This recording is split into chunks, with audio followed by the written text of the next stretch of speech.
अध्याहारः क्रियते तर्हि अदसोमात् इत्यस्य अर्थः भवति अदस शब्दावयवमकारात्। अस्तु, एतावान् अर्थः आसीत् अदसोमात् इत्यस्य। किन्तु यदि वयं वृत्तौ पश्यामः तर्हि वृत्तौ लिखितम् अस्मात् परौ ईदूतौ। अस्तु, अस्मात् परौ ईदूतौ। आं वदन्तु शेखर जी, वदन्ति वा किमपि?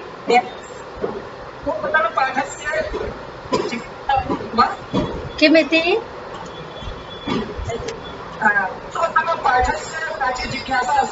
वदन्तु कृपया।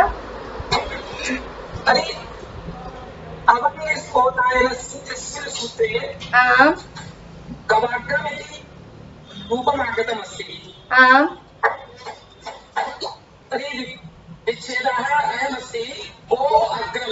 जी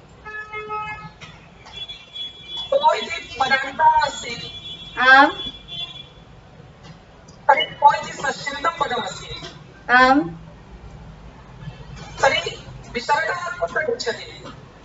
किमिति इत्युक्ते समासं कुर्मः खलु।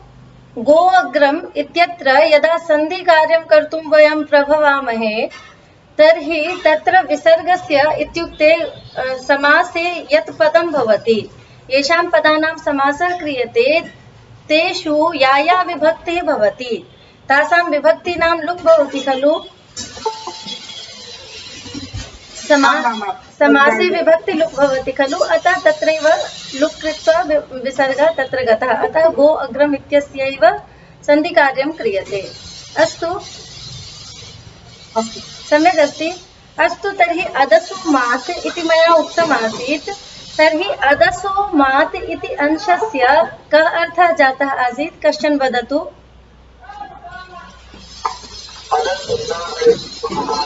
आम्, मकारात् एतावदेव। परे इत्यस्य अध्याहारः अस्माभिः कृतः आसीत् मात् इत्यत्र पञ्चमीं दृष्ट्वा। अस्तु, तर्हि अदस् शब्दावयव मकारात् इत्येतावान् अंशः यः अस्ति एनं वक्तुम् अत्र वृत्तौ सर्वनामपदं दत्तमस्ति अस्मात् परौ। अस्तु, अदस् शब्दावयव मकारात् इत्येतावान् अंशं वक्तुम् अस्मात् इति शब्दः अत्र अस्ति, अतः अस्मात् इति सर्वनामपदमस्ति, अनेन अदस् शब्दावयव मकारात् एतावान् अंशः बोद्धव्यः। अस्तु, पुनः अस्ति अस्मात् परौ ईदूतौ प्रगृह्यौ स्तः। एषः तु स्पष्टः एव अंशः खलु। अस्मात् परौ इत्युक्ते अस्मात् इत्यनेन कस्य ग्रहणं भवति अत्र, पुनः वदन्तु एकवारम्। आम्, तर्हि अदस् शब्दावयव मकारात् परौ ईदूतौ। ईदूतौ इत्यनयोः का संज्ञा भवति चेत् प्रगृह्य संज्ञा भवति, अतः प्रगृह्य संज्ञकौ स्तः। सम्यक् अस्ति। पुनः अस्य उदाहरणं दत्तम् अमी ईशा। अमी इत्यस्य प्रगृह्य संज्ञा कथं भवति इति अस्माभिः दृष्टमासीत् खलु। अतः अमी ईशा इत्यत्र प्रगृह्य संज्ञानन्तरं प्लुत प्रगृह्या अचिनित्यम् इत्यनेन प्रकृतिभावः एव भवति। यतोहि अमी इति प्रगृह्य संज्ञकः, पुनः ईशा इति इत्यस्य इकारः अस्ति अत्र अच्। अमी ईशा वदामः चेत् ईशा। अस्तु, प्रगृह्य संज्ञकम् एतत् अमी मकारोत्तरः ईकारः भवति, अतः अमी इति प्रगृह्य ईकारः प्रगृह्य एतदनन्तरम् इकारः अस्ति चेत् अच् अस्ति, प्लुत प्रगृह्य अचिनित्यम् इत्यनेन प्रकृतिभावः भवति, अतः अमी ईशा इति रूपं भवति। पुनः अस्माकम् उदाहरणम् अस्ति अत्र रामकृष्णावमु आसाते। अस्तु, आसाते इति आस उपवेशने धातोः द्विवचनस्य रूपमस्ति। आस्ते आसाते। रामकृष्णौ द्वौ स्तः, अतः रामकृष्णौ आसाते। पुनः अमु इति उक्तम्। अस्तु, अमु इत्यस्य यः अर्थः भवति सः ग्राह्यः। रामकृष्णौ अमु, एतौ रामकृष्णौ आसाते इत्यर्थः भवति। अस्तु, अतः रामकृष्णौ अमु आसाते इति पश्यामः। रामकृष्णौ पुनः अमु अस्ति, पुनः आसाते, आसाते। अत्र प्रगृह्यसंज्ञा कस्य भवति? आम्, अमु अमु इत्यत्र मकारोत्तर ऊकारः अस्ति, अतः प्रगृह्यसंज्ञा भवति। अस्तु, तर्हि प्रगृह्यसंज्ञकानन्तरम् अच् अस्ति आ इति, अतः अत्र प्रकृतिभावः भवति, सन्धिकार्यं न भवति। अस्तु, तर्हि एतत्तु जातं, किन्तु रामकृष्णौ अमु इति अस्ति खलु, अत्र किमपि कार्यं प्राप्तम्? आम्, तर्हि औकारस्य स्थाने कः आदेशः? आदेशः। अस्तु, तर्हि मेलयामः चेत् रामकृष्णावमु, रामकृष्णावमु इत्येव लिखितम् अत्र उदाहरणे। अस्तु, रामकृष्णावमु पुनः आसाते, अनेन सह सन्धिकार्यं न भविष्यति, प्रकृतिभावः भविष्यति, अतः रामकृष्णावमु आसाते इति उदाहरणम् अस्ति। अस्तु, पुनः मात् किम् इति, मात् इति पदस्य यत् प्रयोजनम् अत्र उक्तम् अस्ति, अमुके अत्र इत्यस्य चर्चा अस्माभिः ह्यः कृता आसीत्। अस्तु, अद्य अग्रे चलामः। तर्हि आम्, वदन्तु।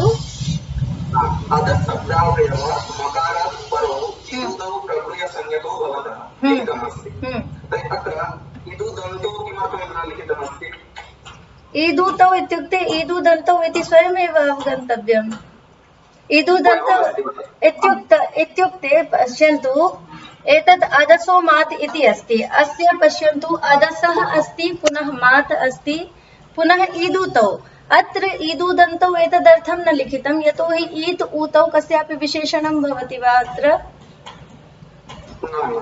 मकारात् परे ईत् ऊत् अपेक्षितम्। अस्तु, किन्तु ईदूदेदन्तं द्विवचनम् इति यदुक्तं, तत्र ईदूदेत् इति द्विवचनस्य विशेषणम् आसीत्। अस्तु, अतः अत्र तदन्तविधिः न भवति, तत्र च तदन्तविधिः भवति। अस्तु, आम्,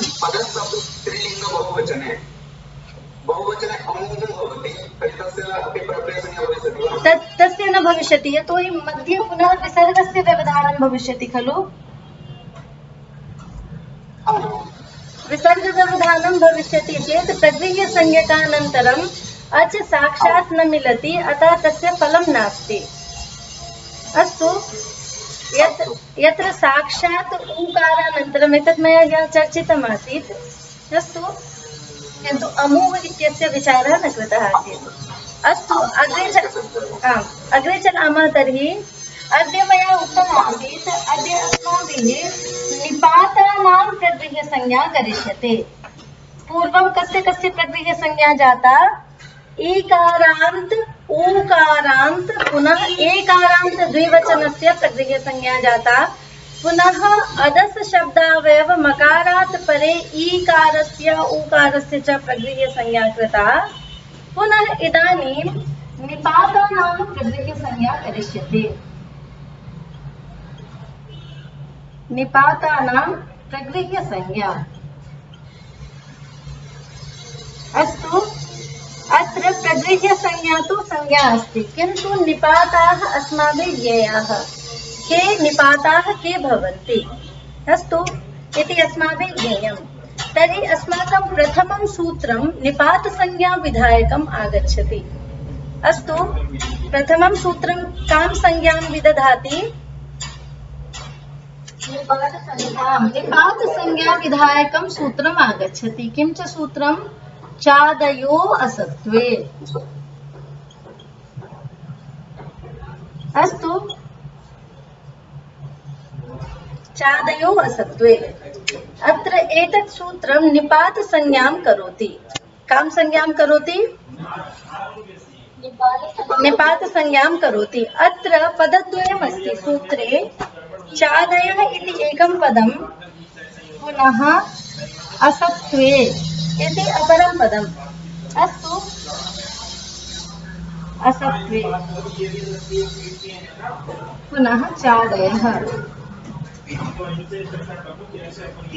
चादयः इति प्रथमं बहुवचनान्तं रूपमस्ति। अत्र चादिशब्देन गणः अपेक्षितः। यथा अस्माभिः शकन्द्वादिगणः दृष्टः आसीत् खलु, तथैव चादि कश्चन गणः अस्ति। गणपाठे अस्य पाठः वर्तते। अस्तु, चादयः इति समस्तं पदं भवति। चकारः आदिः येषां ते चादयः। चकारः आदिः येषां ते। अस्तु, एवं अस्य विग्रहः अस्माभिः कर्तुं शक्यते। तर्हि चकारः आदिः येषां ते के चादयः इत्युक्ते चादिगणे सर्वादौ च इति पाठः वर्तते। चादिगणे सर्वादौ कस्य पाठः अस्ति? चकारस्य पाठः अस्ति। अतः तस्य नाम चादिगणः स्थापितः। अस्तु, तर्हि चादयः पुनः असत्त्वे इति पदमस्ति। अस्य अर्थः अस्माभिः द्रष्टव्यः। असत्त्वे इति सप्तम्यन्तं पदमस्ति एवं तु, किन्तु असत्त्वे इत्युक्ते सत्त्वं नाम द्रव्यं। सत्त्वं नाम किं? द्रव्यं।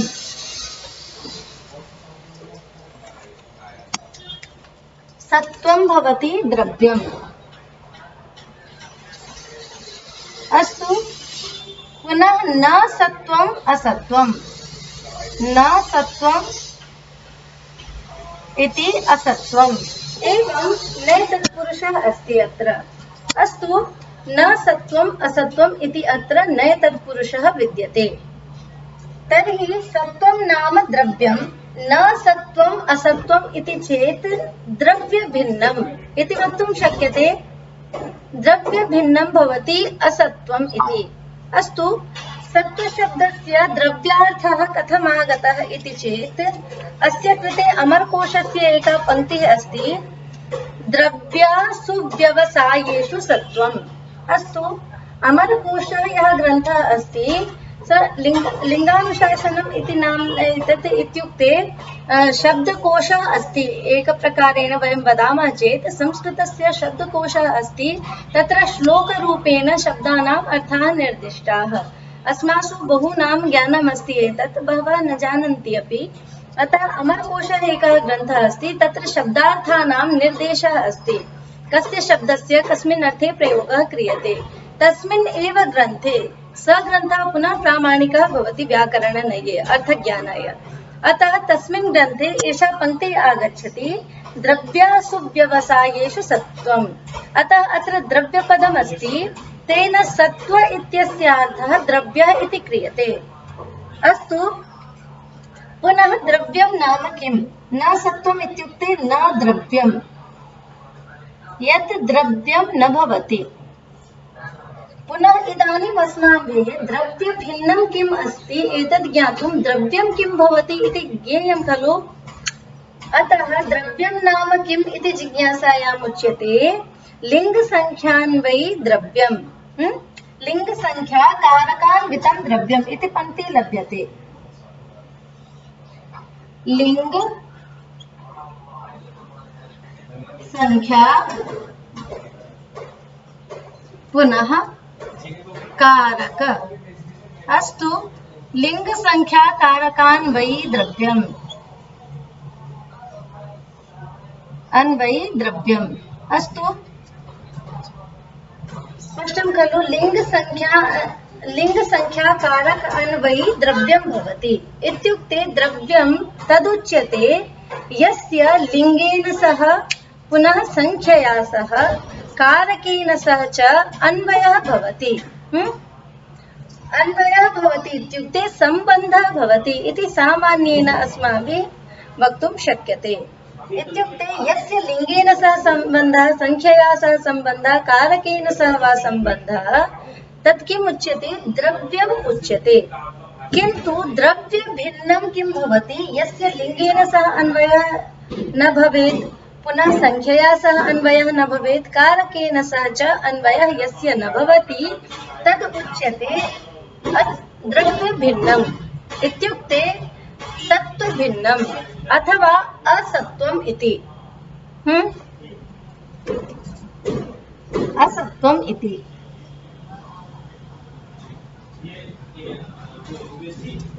अनेन भिन्नं यद् भवति एतद् न भवति यत्र तदुच्यते असत्वम् इति।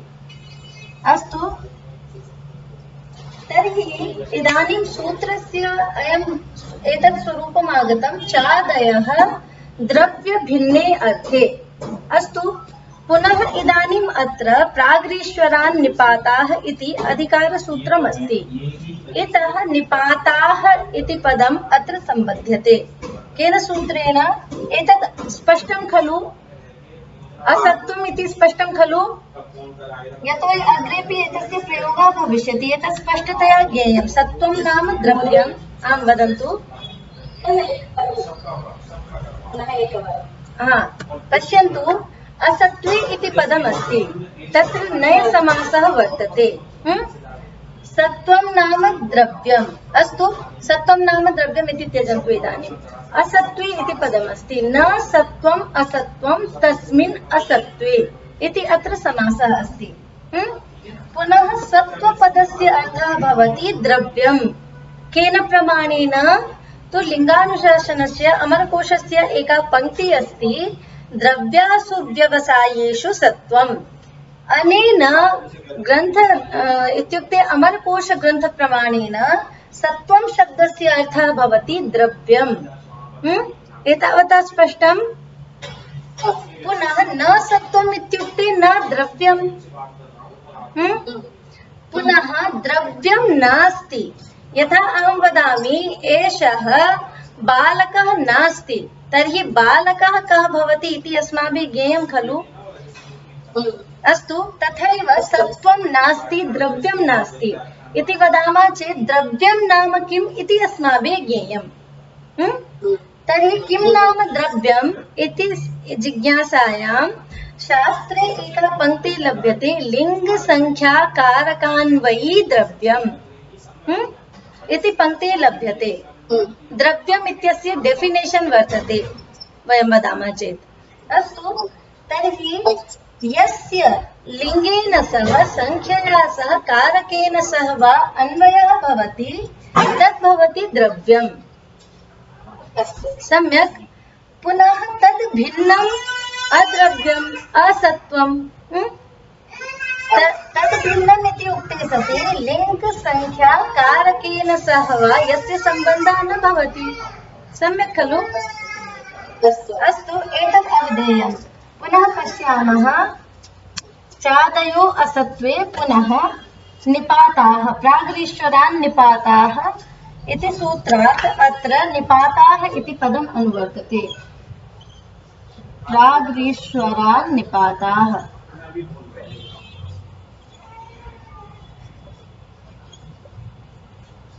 अस्तु, एतत् अधिकारसूत्रं भवति प्राग्रीश्वरात् पुनः निपाताः इति अस्ति। अस्तु, एतत् निपाताः इति पदम् अत्र सम्बध्यते चादयो असत्वे इत्यत्र। यतोहि चादयो असत्वे इति सूत्रमपि अस्याधिकारे एव पठितम्। अस्तु, तर्हि चादय असत्वे निपाताः इति पदत्रयम् आगतम्।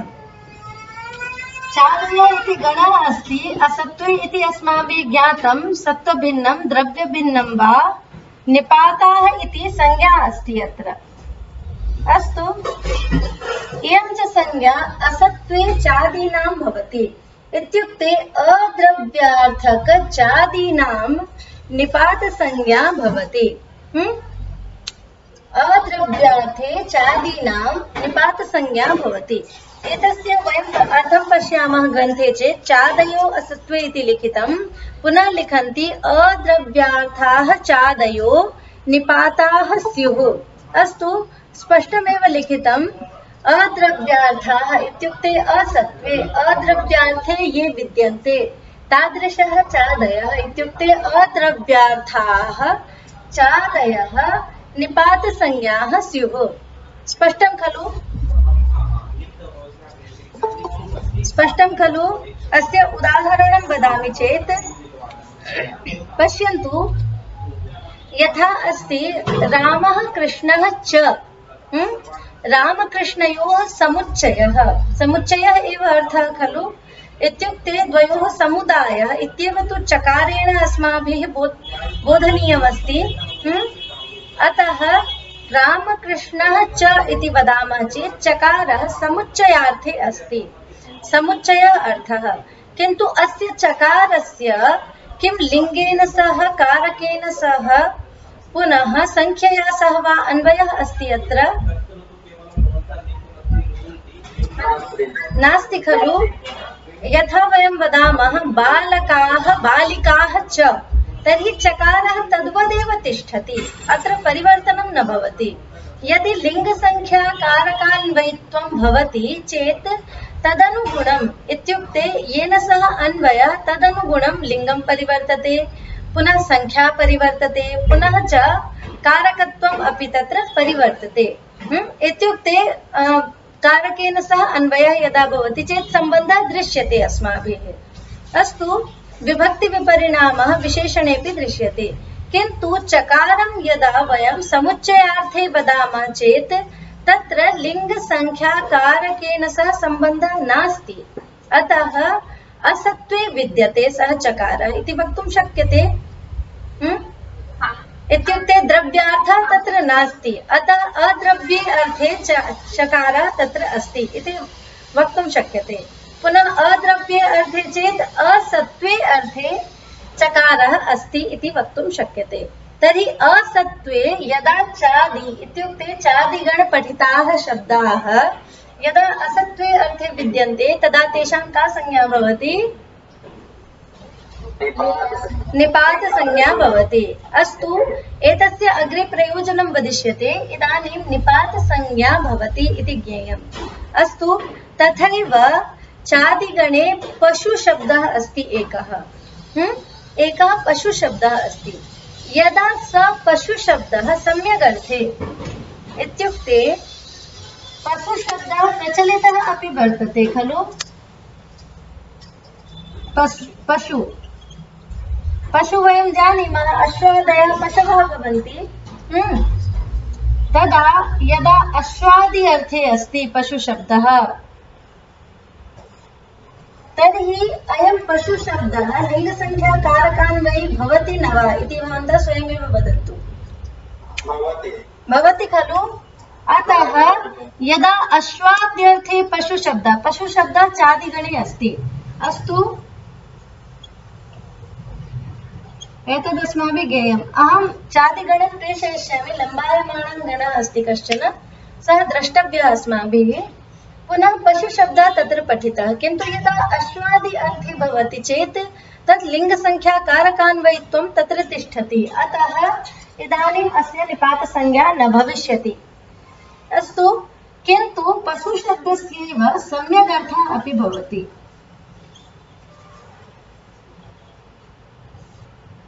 सम्यक् इत्यर्थे अपि पशु शब्दः उपयुज्यते। यदा सम्यक् अर्थे पशु शब्दः उपयुज्यते चेत् अस्य लिङ्गसंख्या कारकान्वयित्वं भवति वा? भवति। बालकः सम्यक् अस्ति, बालकौ सम्यक् स्तः, सम्यक् तद्वदेव तिष्ठति, बालकाः सम्यक् सन्ति। सम्यक् इत्यस्य योगः भवति वा लिङ्गसंख्या कारकादिषु? न भवति खलु। अतः किमिति न भवति। अतः पशु शब्दः यदा सम्यक् अर्थे विद्यते तदा अस्य लिङ्गसंख्या कारकान्वयित्वं नास्ति चेत् अयम् अद्रव्यम्, एतद् अद्रव्यम्। अस्तु, अद्रव्यम् इत्युक्ते असत्त्वं भवति।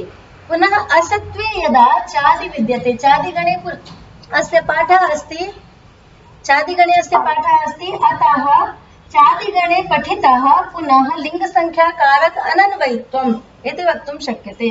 अतः एतस्य निपातसंज्ञा भवति, यतोहि असत्त्वे अर्थे विद्यते। यदा सम्यक् अर्थे पशु शब्दः तर्हि एतस्य निपातसंज्ञा भवति। पुनः अस्मिन् पक्षे निपातसंज्ञा न भवति। सम्यक् स्पष्टं खलु? स्पष्टं खलु? आम्।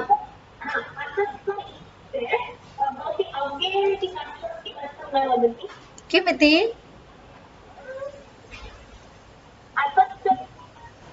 खलु आम् अनन्तरम् उदाहरणं च आम् तद् भवति साक्षात् पश्यन्तु, यदि अहम् अव्ययपदेन तद् बोधयिष्यामि इदानीं, तर्हि अत्र सत्त्वपदं किमर्थम् आनीतम्? सत्त्वविषये स्पष्टता न भविष्यति खलु। अतः असत्त्वम् इत्युक्ते लिङ्गसंख्या अनन्वयित्वं, तद् अव्ययेष्वपि तिष्ठति, सा भिन्ना कथा। अस्तु, अव्ययसंज्ञा विधायकं सूत्रम् अनन्तरम् अस्माभिः इदानीं यावत् अव्ययसंज्ञा न पठिता खलु। अतः निपातसंज्ञाकरणाय यदपेक्षितं, यः अंशः अपेक्षितः अवगमांशः, स एव इदानीं चर्च्यते। पुनः अव्ययेषु अपि तल्लक्षणं दृश्यते चेत् सा कथा भिन्ना अस्ति। अस्तु, किन्तु असत्त्वपदेन कथं चादीनां ग्रहण इत्युक्ते चादीनाम् असत्त्वपदेन कदा ग्रहणं भविष्यति? पुनः तदा च निपातसंज्ञा इति अस्माभिः ज्ञेयम्। अतः अव्ययशब्दः अत्र नानीतः। अस्तु,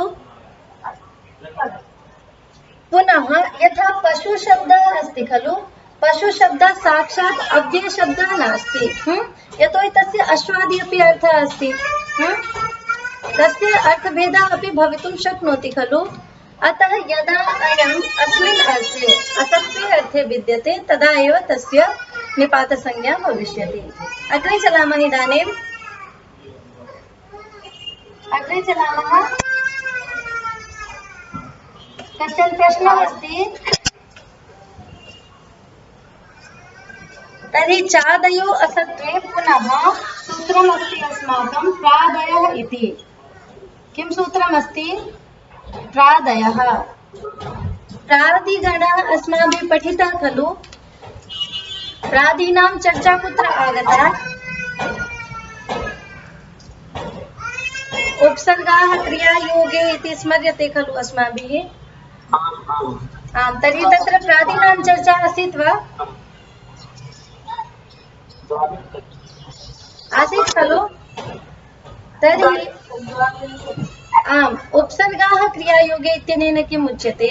क्रियायोगे प्रादीनाम् उपसर्गसंज्ञा भवति, किन्तु प्रादयः इति सूत्रम् आगच्छति। प्रादयः इति भिन्नं सूत्रम्, इत्युक्ते निपातसंज्ञा विधायकम् एव सूत्रमिदमस्ति, किन्तु प्रादयः इति पदेन प्र आदिर्येषाम् इति 22 इत्युक्ते 22 गणः अत्र स्वीकरणीयः। अस्तु, प्रादिगणः स एव अस्ति, यः अस्माभिः पठितः आसीत्। कस्यचित् स्मर्यते खलु कस्मैश्चित्? वदन्तु कृपया।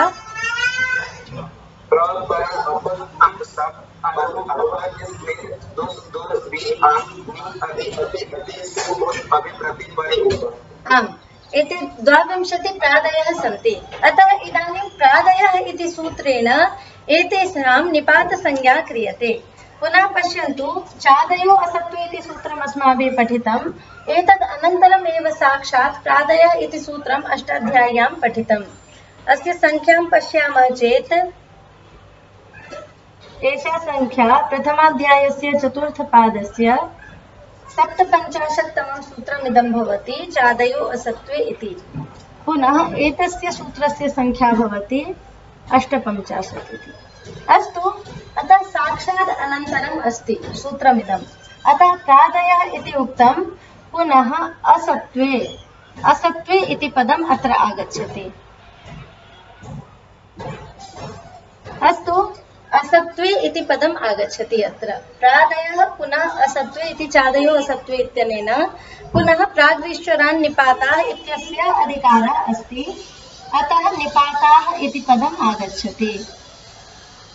अस्तु, तर्हि अस्यापि अर्थः भवति असत्त्वे अर्थे प्रादीनां निपातसंज्ञा भवति, इत्युक्ते द्रव्यभिन्ने अर्थे प्रादीनां निपातसंज्ञा भवति इत्येव अस्यापि अर्थः आगच्छति।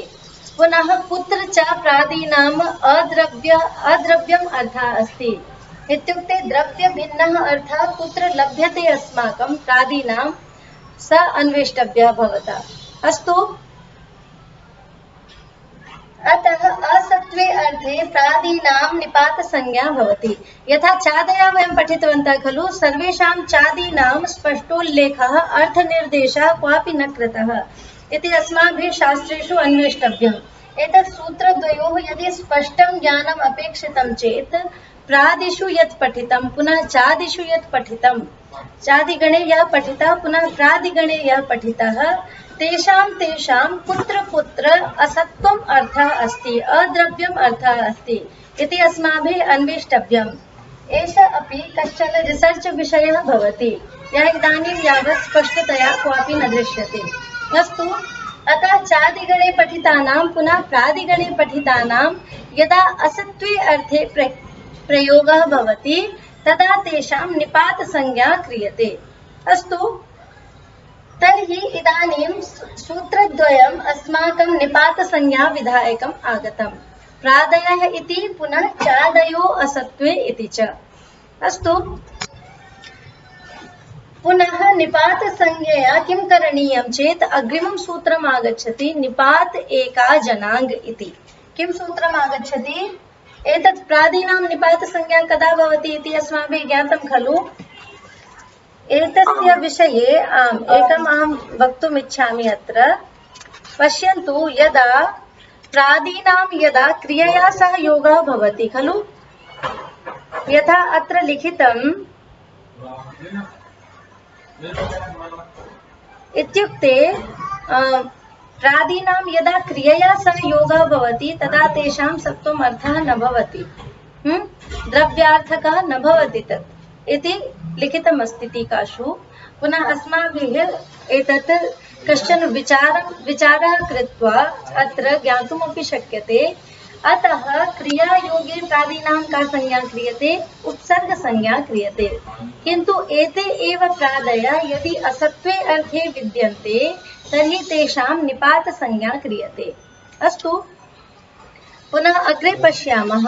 निपात एका जनाङ्ग अस्ति सूत्रम्। एतत् स्मरणीयम्, इदानीम् अस्य प्रयोगः भविष्यति।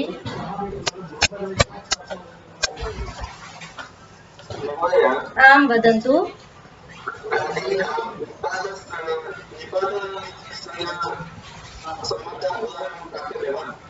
उदाहरणं मम दृष्टिपथं तु नागतं, किन्तु अहम् अन्वेषयिष्यामि। यदि आयास्यति चेत् अहं स्पष्टं वदिष्यामि। अस्तु, इदानीं यावत् अस्य उदाहरणं मया न दृष्टमेव। अहं द्रक्ष्यामि, ग्रन्थेषु भविष्यति एव। यथा चादीनां च इति पशु इति च उदाहरणम् उपलभ्यते खलु, एतद् अपि बालमनोरमा टीका ज्ञायते भवता। सिद्धान्तकौमुद्याः बालमनोरमा टीकायाम् एतत् उदाहरणद्वयं दत्तमस्ति, किन्तु तत्र प्रादीनाम् उदाहरणं न दत्तमस्ति। क्वचित् अस्ति। अहं सर्वान् अपि ग्रन्थान् तु न दृष्टवती, अतः यदि अस्ति चेत् अहम् अन्वेष्य तत् वदिष्यामि। इदानीं यावत् अस्य उदाहरणं नागतं दृक्पथम्। अस्तु, आयास्यति चेत् वदिष्यामि, अहं स्पष्टं वदिष्यामि। अस्तु, तर्हि निपात संज्ञा जाता इदानीं चादयो असत्त्वे इत्यनेन पुनः प्रादयः। अस्तु, अद्य किम् अस्ति? एतत् चादिगणः मया प्रेषयिष्यते, पुनः प्रादयः तु ज्ञायते एव अस्माभिः येभिः साहित्यं पठितं, पुनः साहित्येषु अस्य उदाहरणं लब्धुं शक्यते। यतोहि व्याकरणे किम् अस्ति? शब्दानां साधुत्वं निश्चायकं शास्त्रमिदम्, अतः शब्दप्रयोगः बहु न दृश्यते। शब्दप्रयोगविधायकं शास्त्रं साहित्यशास्त्रं। ये साहित्यं जानन्ति ते कृपया अन्वेषयन्तु। एतत् ज्ञायते चेत् पुनः वदन्तु, अहमपि वदिष्यामि। अस्तु, पुनः निपात एका जनाङ्ग अस्ति सूत्रं। किमस्ति? निपात एका जनाङ्ग। अलन्तम् अस्ति वा? नास्ति। एका जनाङ्ग। अनेन सूत्रेण पुनः प्रगृह्य संज्ञा क्रियते। अस्तु, यतोहि अस्य सूत्रस्य संख्या अस्ति प्रथमाध्यायस्य प्रथमपादस्यैव इदं। पुनः निपातसंज्ञा विधायकं सूत्रम् इत्युक्ते प्रागृह्यदा निपाता इति चतुर्थपादे आगच्छति। अतः अनन्तरम् अस्ति निपात एका जनाङ्ग इत्यनेन प्रगृह्य संज्ञा क्रियते। का संज्ञा क्रियते? प्रगृह्य संज्ञा क्रियते। अत्रापि ईदुदे द्विवचनं प्रगृह्यम् इत्यतः प्रगृह्यम् इत्यनुवर्तते। ईदुदे द्विवचनम् इत्यस्य संख्या प्रथमाध्यायस्य प्रथमपादस्य 11 सूत्रमस्ति खलु। ईदुदे द्विवचनं प्रगृह्यम्। अतः इतः प्रगृह्यम् इति पदम् अत्र अनुवर्तते। अस्तु, तर्हि निपात एका जनाङ् इत्यनेन प्रगृह्य संज्ञा क्रियते। का संज्ञा क्रियते? प्रगृह्य संज्ञा क्रियते। केषां च प्रगृह्य संज्ञा क्रियते चेत् निपातानां प्रगृह्य संज्ञा क्रियते। यतोहि निपात इति उक्तं, निपातः प्रगृह्यः। अस्तु, किन्तु कीदृशः निपातः इति अत्र उच्यते। एका जनाङ्, एकाच भवतु पुनः अनाङ्, न अङ् इति अनाङ्। अस्तु, अत्र पदद्वयम् अस्माभिः वक्तुं शक्यते। एकाच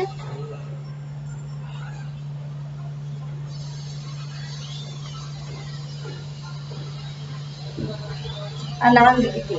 अस्तु, निपात एका जनाङ् इति अस्ति, तर्हि आङ् न आङ् अनाङ् इति भवति।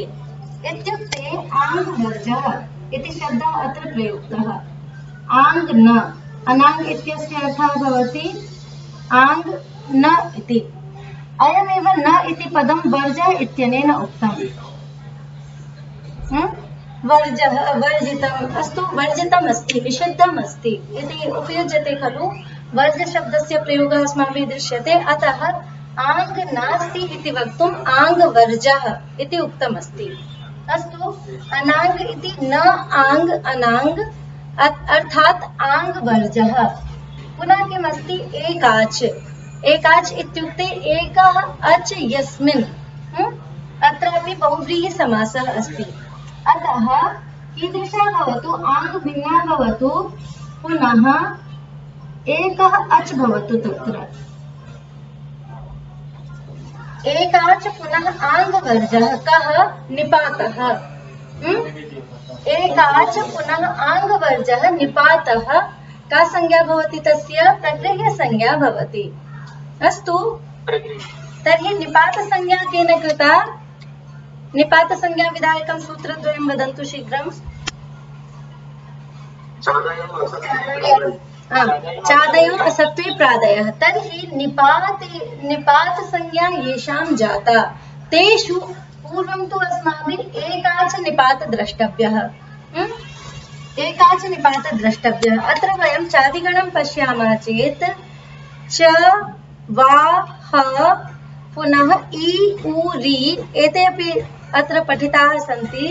ए, ऐ, ओ, औ, पुनः अन्येपि सन्ति। अ इति, नो इति, एते सर्वेपि अद्य अहं गणं प्रेषयिष्यामि। भवन्तः पश्यन्तु, तत्र एकाच निपातकः कः अस्ति। तर्हि एवम् एकाच निपाताः अपि सन्ति, यत्र एकः एव अच् वर्तते। तादृश चादिगणे अपि पठिताः, पुनः प्रादिगणे अपि पठिताः सन्ति खलु। तर्हि तादृशानाम् एकाच निपातानां का संज्ञा भवति? प्रगृह्य संज्ञा भवति। एकाच निपातानां प्रगृह्य संज्ञा भवति। पुनः एतदस्माभिः ज्ञेयं, चादिगणे यः यः एकाच पठितः, पुनः प्रादिगणे यः यः एकाच पठितः, सः यदा असत्त्वे अर्थे विद्यते, अद्रव्ये अर्थे विद्यते, तदानीमेव तस्य निपातसंज्ञा खलु। अतः तादृश निपातस्य, एकाच निपातस्य प्रगृह्य संज्ञा भवति। एषः अर्थः आगच्छति। स्पष्टं खलु? किन्तु आङ् इति यद्यपि एकाच निपात अस्ति, आङ् इति एकाच निपात भवति कदाचित्। आङ् इत्यत्र एक एव अच् खलु, किन्तु आङ् वर्जः इति उक्तम्। इत्युक्ते आङ् इत्यस्य निपात प्रगृह्य संज्ञा न भवति। आङ् इत्यस्य प्रगृह्य संज्ञा न भवति। आङ् इत्युक्ते आङ् इति कथनेन यदा ङित् अस्ति अयं, तर्हि अस्य प्रगृह्य संज्ञा नास्ति। एतावता निपात एकः जनाङ् इति सूत्रेण एतद् आयाति। एकाच निपातः इत्युक्ते चादिगणे प्रादिगणे च एकाच ये निपाताः, तेषां प्रगृह्य संज्ञा भवति। पुनश्च आङ्गवर्जः इत्युक्ते आङ् इत्यस्य यद्यपि तेषु पाठः अस्ति प्रगृह्यसंज्ञा च प्राप्यते एकाच्त्वात्, तथापि यदा आङ् इति ङित्स्वरूपं भवति, ङित्स्वरूपम् अस्ति चेत् आङ् इत्यस्य प्रगृह्यसंज्ञा न भवति। अस्तु, पुनः एतावता स्पष्टं खलु? अस्तु, तर्हि आङ् विषये इदानीं कश्चन विषयः वक्तव्यः अस्ति। एका कारिका अस्माभिः लभ्यते शास्त्रेषु ईषदर्थे क्रियायोगे। ईषदर्थे क्रियायोगे पुनः मर्यादाभिविधौ च यः, मर्यादा पुनः अभिविधिः। अस्तु, ईषदर्थे क्रियायोगे मर्यादाभिविधौ च यः एतमातं ङितं विद्यात् इत्युक्ते एतेषु अर्थेष्वेव आङ् इति ङित् भवति। अस्तु, पुनः उक्तम् एतमातं ङितं विद्यात् वाक्यस्मरणयोः अङित् इत्युक्ते वाक्ये पुनः स्मरणे। एतत् आङ् ङित् न भवति, अपि तु आ केवलं भवति।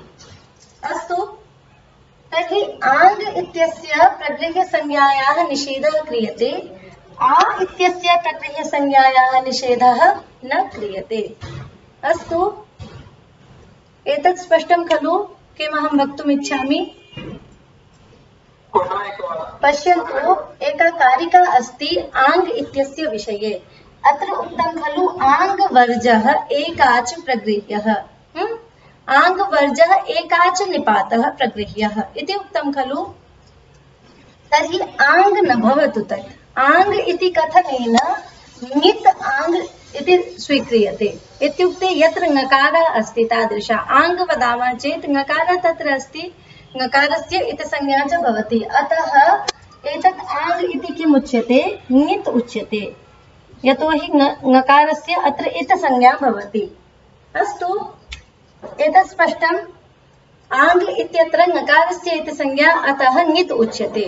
अतः ङित् आङ् इत्यस्यैव प्रगृह्यसंज्ञा वादिता, एतस्य प्रगृह्यसंज्ञा न भवति। एतत् स्पष्टं खलु?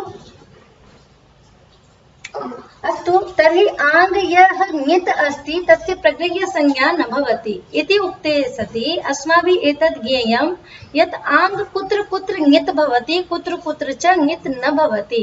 यद्यपि सर्वेषां निपातानां विषये एतादृशः विचारः नास्ति, किन्तु शास्त्रे आङ् इत्यस्य विषये एकः पृथक्तया विशेषविचारः उपस्थापितः अस्ति, अतः अयं चर्चनीयः अत्र। अस्तु, आङ् इति ङित् कदा भवति इति वदति, एका कारिका अस्ति। अस्तु, ईषदर्थे क्रियायोगे मर्यादाभिविधौ च यः एतमातम् इत्युक्ते एतेषु अर्थेष्वेव एतमातं ङितं विद्यात् इत्युक्ते एतेषु अर्थेष्वेव आङ् इति ङित् भवति इति जानीयात्। कस्मिन् कस्मिन् अर्थे? ईषदर्थे।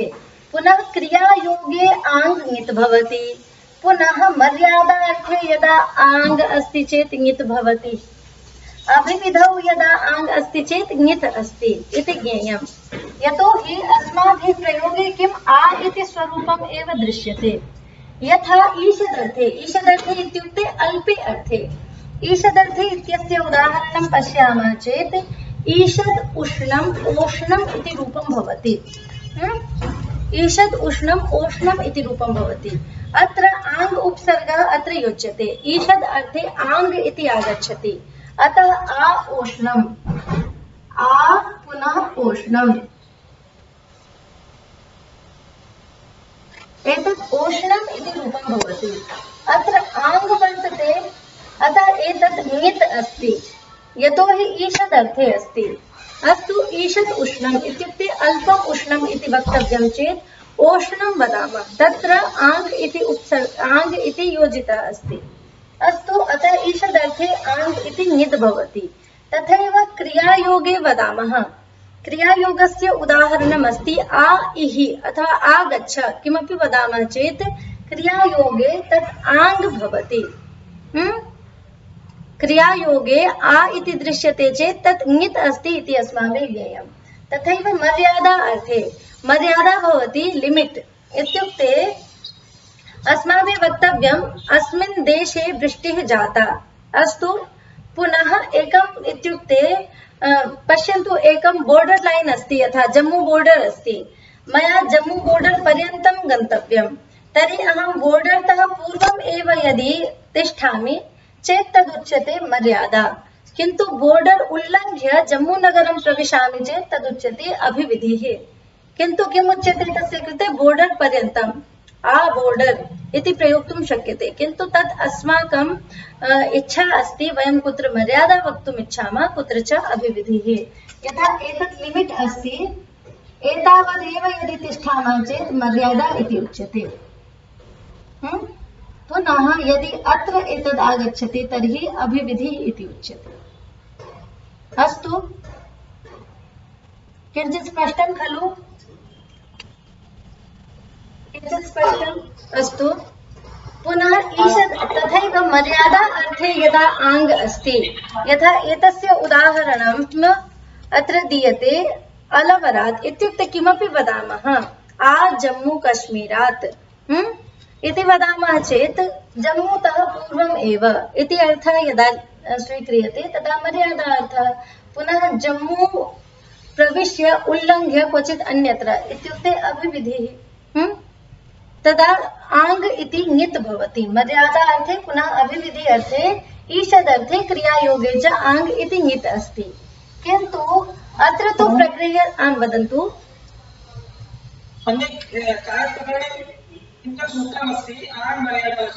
आङ् मर्यादा विविधौ एतदेव सूत्रमस्ति। मर्यादा अभिविधि अर्थे आङ् अस्ति, एतत् सूत्रमस्ति। एतत् अस्माभिः तत्र चर्चयिष्यते। किन्तु अत्र किमस्ति, आङ् कुत्र अस्ति इति अस्माभिः ज्ञेयं, तदानीमेव तस्य प्रगृह्यसंज्ञा वारणीया। किन्तु यदा वाक्ये पुनः स्मरणे च आङ् आगच्छति तदा तत्र ङित् नास्ति। अस्तु, एतत् ज्ञेयम्। अतः अत्र प्रगृह्यसंज्ञा वारिता न भविष्यति, यतोहि अत्र ङित् एव नास्ति, अपि तु ङितः एव प्रगृह्यसंज्ञा वारिता। अत्र ङित् नास्ति चेत् अत्रापि प्रगृह्यसंज्ञा भविष्यति, यतोहि अत्र एकाच निपात स्वीकरिष्यते अस्माभिः। अस्तु, तर्हि एतेन प्रयोजनम् इदानीं नहि, प्रयोजनम् अनेन सह अस्ति, किन्तु एतद् ज्ञेयम्। मार्जयामि इदानीं। पश्यन्तु, पुनः किमस्ति, वाक्यस्मरणयोरङित् इत्युक्ते वाक्ये स्मरणे च आङ् इति यदस्ति तत् ङित् नास्ति, एतत् ङित् न भवति। एषा अपि कारिका मया संवाह्य प्रेषयिष्यते, पुनः गणः अपि प्रेषयिष्यते, चादिगणः अद्यैव। तर्हि वाक्ये स्मरणे च आ इति ङित् न भवति। एतस्य उदाहरणं पश्यामः चेत् वाक्ये अस्ति आ, एतस्य किमिति लघुसिद्धान्तकौमुद्याम् अपि उदाहरणं पश्यामः चेत् दत्तं, किन्तु इदानीं कुर्मः पूर्वम्। आ एवं नु मन्यसे।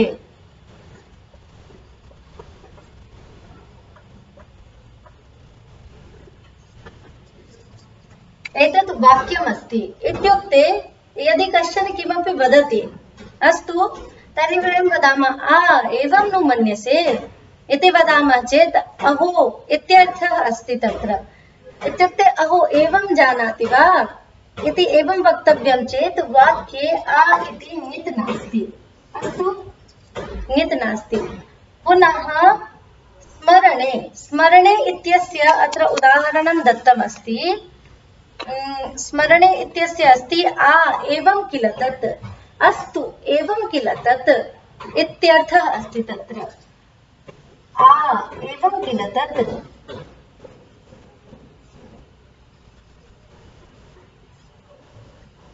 इत्युक्ते किञ्चित् स्मर्यते, तर्हि वयं वदामः ओ एवं किल तत्, अस्तु अस्तु इति वदामः चेत् आ इति तस्मिन् अर्थे उपयुज्यते।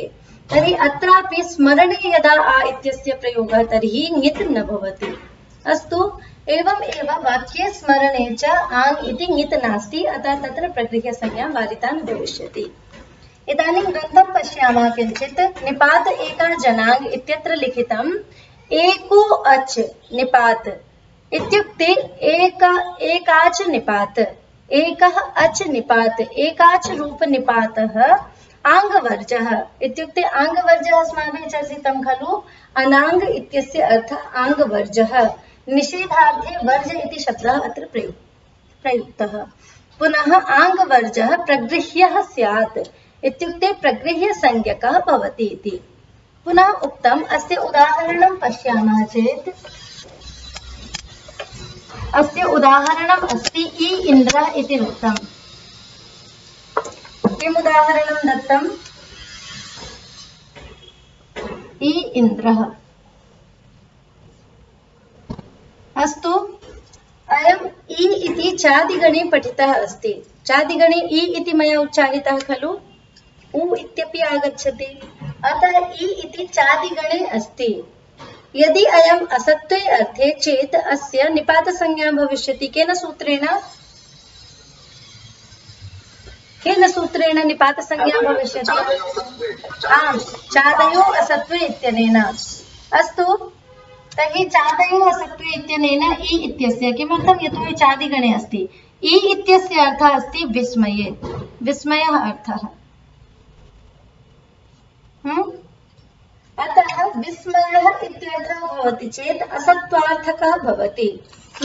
पुनः चादिगणे अपि पठितः, अतः इ इत्यस्य निपातसंज्ञा भवति। पुनः एतस्य निपातसंज्ञा जाता। पश्यन्तु, निपातसंज्ञा जाता। पुनः किम् उक्तम्? अद्रव्ये एकाच निपात। अयम् एकाच अस्ति खलु, इ इति एकाच अस्ति खलु, अतः एकाच निपात अस्ति। तर्हि अस्य का संज्ञा भविष्यति? केन सूत्रेण भविष्यति? आम्, निपात एका जनाङ् इत्यनेन प्रगृह्यसंज्ञा भविष्यति। अतः इदानीम् इ इति प्रगृह्यः जातः। प्रगृह्यः अस्ति। पुनः इन्द्रः इति अच् वर्तते खलु, तर्हि अत्र का सन्धिः भविष्यति? किं सन्धिकार्यम् अत्र? प्रकृतिभावः भविष्यति। अस्तु, किमपि कार्यं न भविष्यति, तावदेव स्थास्यति। केन सूत्रेण प्रकृतिभावः?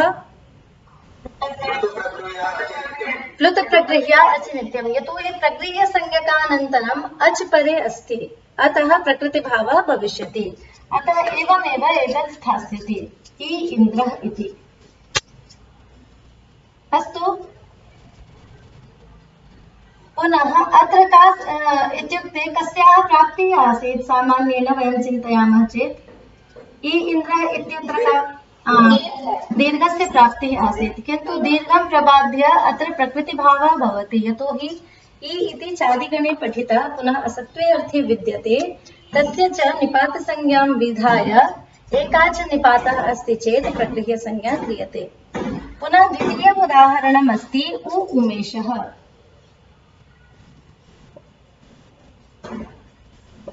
अयमपि उ इति चादिगणे पठितः अस्ति। अस्तु, वयं गणं पश्यामः चेत् ज्ञातुं शक्ष्यामः। उ इति चादिगणे पठितः। उ इत्यस्य सम्बोधनमर्थः।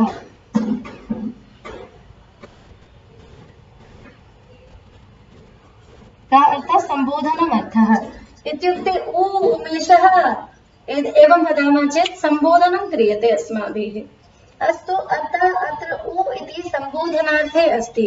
यद्यपि इदानीं किमस्ति, एवं प्रयोगाः प्रचलिताः न सन्ति, किन्तु कदाचित् जाताः चेत् तदुदाहरणरूपेण दत्तमस्ति अत्र। अस्तु, इदानीं समयः अस्ति चेत् वयं नूतनानि उदाहरणानि अन्वेषयामः। अस्तु, यत्र कुत्रापि नूतनम् उदाहरणम् अस्माकं दृक्पथम् आगच्छति, प्रचलितम् उदाहरणम् आगच्छति, तत् अन्वेष्य सूचनीयः। पुनः अस्य किमस्ति, ग्रन्थस्य परिवर्तनम् अपेक्षितम्। नूतनम् उदाहरणं प्रचलितं पठामः चेत् अस्माकं हृदयगमः भवति। तर्हि उ उमेशः इत्यत्र उ इति सम्बोधने अस्ति। अतः लिङ्गसङ्ख्याकारकान्वयित्वं नास्ति। अतः कस्मिन् अर्थे अयं विद्यते? सत्त्वे अर्थे असत्त्वे अर्थे वा? अस्तु, तर्हि असत्त्वे अर्थे अस्ति चेत् अस्य का संज्ञा भविष्यति?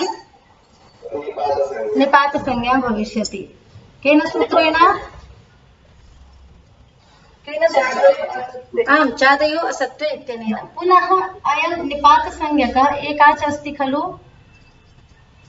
तर्हि अस्य का संज्ञा भविष्यति पुनः?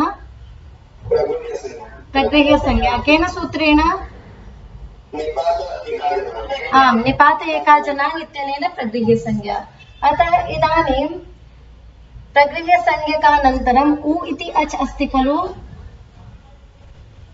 अतः अत्र किं भविष्यति? प्रकृतिभावः भविष्यति। अत्रापि का सन्धि, किं सन्धिकार्यं प्राप्नोति? अत्र सामान्येन दीर्घ प्राप्नोति। तत् प्रबाद्य पुनः प्रकृतिभावः प्रवर्तते, यतोहि उ इत्यस्य प्रगृह्यसंज्ञा जाता अस्ति। अस्तु, एवम् अवगन्तव्यं। प्रकृतिभावः केन सूत्रेण? आम्, लुतप्रगृह्य अचिनित्यम् इत्यनेन प्रकृतिभावः। अस्तु, पुनः एतत् पश्यामः चेत् अग्रे एतदेव लिखितम् आ एवं नु मन्यसे इति अस्ति। पश्यन्तु, ग्रन्थे अपि लिखितं वाक्यस्मरणयोर् अङित् इति लिखितं खलु? उ उमेशः एतदनन्तरं लिखितं वाक्यस्मरणयोर् अङित्। एष अंशः तस्याः एव कारिकायाः अस्ति या कारिका मया इदानीम् उच्चारिता। ईषदर्थे क्रियायोगे मर्यादाभिविधौ च यः एतमातं ङितं विद्यात् वाक्यस्मरणयोर् अङित्। अत्र कुत्र ङित् न भवति इत्यनेन प्रयोजनमस्ति। तत्र निपातसंज्ञा अस्माभिः प्रगृह्यसंज्ञा करणीया अस्ति। अतः वाक्यस्मरणयोर् अङित् इति अंशः एव अत्र स्वीकृतः अस्ति। इत्युक्ते वाक्ये स्मरणे च आङ् इति ङित् न भवति इत्यर्थः अस्य। पुनः अस्य उदाहरणं यच्छन्ति आ एवं नु मन्यसे इति। एतद् उदाहरणं वाक्यस्य अस्ति। पुनः आ एवं किल तत् इति स्मरणस्य उदाहरणम् अस्ति। अस्तु, पुनः अन्यत्र ङित् इत्युक्ते सति यदा वाक्यं नास्ति पुनः स्मरणार्थोऽपि नास्ति तदा आङ् इति ङित् भवत्येव। अस्तु, अस्य उदाहरणं दत्तम् आ ईषदुष्णम्। आ इत्युक्ते ईषदुष्णम्। आ इति ईषदर्थे अस्ति। उष्णम् इति शब्दः आ उष्णम् इत्येतद् लेखनीयं चेत् आ इत्यस्य अर्थं प्रदर्शयित्वा पुनः उष्णं लिखितम् अस्ति। आ ईषद् उष्णम् इत्युक्ते उष्णम्। आ उष्णम् इति अस्ति खलु? पश्यन्तु, आ अस्ति ईषदर्थे अस्ति। ईषद् पुनः उष्णम्। अस्तु, आ उष्णम् इत्युक्ते आ इति ईषदर्थे अस्ति। आ ईषत् उष्णम्। अस्मिन् पक्षे एतत् आ इति ङित् अस्ति खलु? ङित् अस्ति खलु? ईषदर्थे आ इति ङित् भवति खलु? भवति खलु? अतः ङित् अस्ति। अतः ङित् आङ् इत्यस्य प्रगृह्यसंज्ञा वारिता खलु? आङ् इत्यस्य प्रगृह्यसंज्ञा न भवति इति उक्तम् अस्ति। अतः अत्र प्रगृह्यसंज्ञा न भवति चेत् प्रकृतिभावः न भवति। प्रकृतिभावः न भवति चेत् यत् कार्यं प्राप्नोति तत् कार्यं भविष्यति। अत्र किं प्राप्यते? आ उ इत्यत्र गुणसन्धिः। केन सूत्रेण? आदिगुणः इत्यनेन। यतोहि अवर्णात् अचि परे अस्ति। अच् परे अस्ति खलु? अवर्णेन तत्र अकारस्य 18 भेदाः गृह्यन्ते। अतः आ इत्यपि अवर्णे आगच्छति। अतः आ उ इत्यनयोः स्थाने का गुणः भविष्यति? ओकारः। अस्तु, अतः ओष्णम् इति रूपम्। ओष्णम् इत्यस्यैव अर्थः भवति ईषद् उष्णम्। अस्तु, अद्य मन्ये अस्माकं समयः जातः अस्ति। श्वः पुनः ओत् इति सूत्रम् अस्ति अस्माकम्। इदानीं कश्चन प्रश्नः अस्ति चेत् पृच्छन्तु। इदानीं कश्चन प्रश्नः अस्ति चेत् पृच्छन्तु कृपया। अस्तु, प्रश्नाः न सन्ति वा? तर्हि श्वः ओत् इति सूत्रं करिष्यामः वयम्। ओत् इति सूत्रमपि प्रगृह्यसंज्ञाविधायकम् एव अस्ति। पुनः निपात् आम् वदन्तु। अस्तु तर्हि आं वदन्तु कृपया।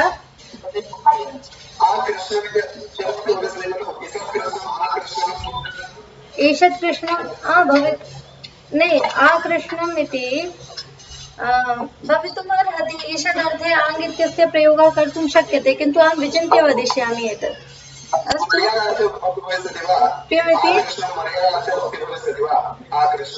मर्यादा इत्युक्ते किम् अस्ति? वयं येन अभिप्रायेण आङ् इति उपयोक्तुम् इच्छामः। ईषदर्थे आङ् इत्यस्य प्रयोगः भवति, क्रियायोगे भवति, मर्यादा अभिविधौ च आङ् इत्यस्य प्रयोगः भवति। पुनः अस्माकं प्रयोजनानुगुणं यत्र यादृशं प्रयोजनम् अस्ति तत्र तथा प्रयोगः करणीयः। अस्तु, अन्यः प्रश्नः? आं वदन्तु।